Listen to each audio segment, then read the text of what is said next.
Alright guys, today I'm working on the Mark IV again, but you guys probably didn't see this. I'm actually, since I had the short runner before, the actual vacuum reservoir got deleted, so now I'm trying to reinstall that again. So I had to get a used one. Now I'm just trying to run all the lines again. I kind of got them figured out now that I saw a diagram. But the main issue that we were having was a coolant leak right here. It was because the shop that did the work on this car before, one, stripped all the bolts, two, reused all the old seals for some weird reason. They just replaced the crack pipe. But I already ordered everything new.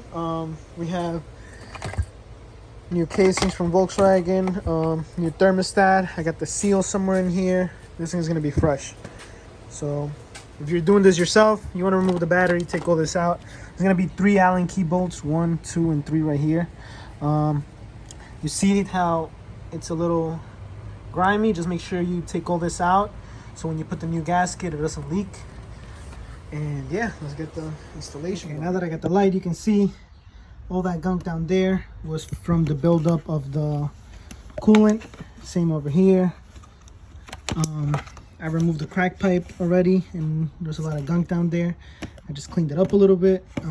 All I did was clean it up with a little metal brush, and yeah, just make sure nothing went inside the motor. Same thing over here. I'm gonna use a little brush, try to get all the big gunk out, and then power wash it. Just, you know, don't get your connectors wet or harness. Just now, as with everything, just please order all new hardware, you know, gaskets. It's like $8 worth of parts, but it's gonna save you a ton of time and headaches. So yeah, these are the bolts for the thermostat housing, and then these are the bolts that hold everything together into the block. The gasket, these are for the crack pipe, and then this is for the thermostat. So we'll just replace that right now. And yeah, taking it out was a pain in the ass. Just careful when you're trying to pull it. I use a little piece of wood, put it on this side of the pipe, if you have a metal one. If you have the plastic one, careful, because those do shatter. You don't want to get anything inside the motor.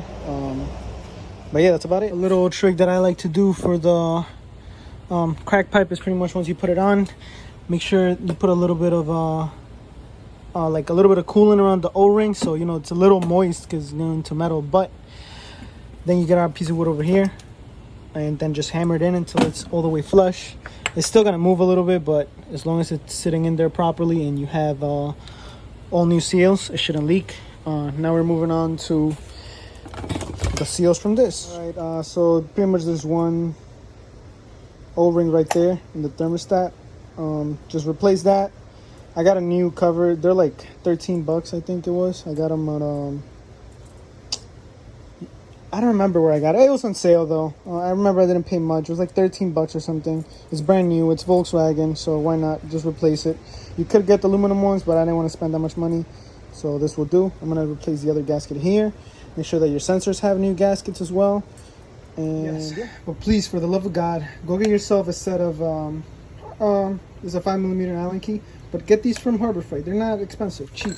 Because then that's how people strip these. If they use a different size Allen key, or they don't have the right one, and then they strip these. These are a pain in the ass to remove, so try not to strip them. Get the right tools.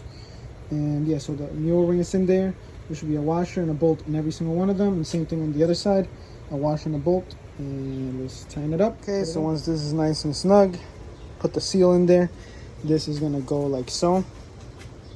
Right, sensors up front. When you get this O-ring in here, just make sure it sits flush. Sometimes it doesn't pop in. Just make sure it goes all the way in before you put the bolts in there, because if not, it will leak, and usually they leak right here. So just make sure. All right, so pretty much I connected everything back on, zip tied everything, put in the little wire covers, and pretty much in all the boost lines, so it looks nice and factory. All right, so finally the fans kicked on. That means everything is working. Car got up to working temperature. I'm just tightening up, you know, little bolts that was missing. Boom. Let's go check inside the car. Nice. It's up to 190. Heater's working. Let's turn these off.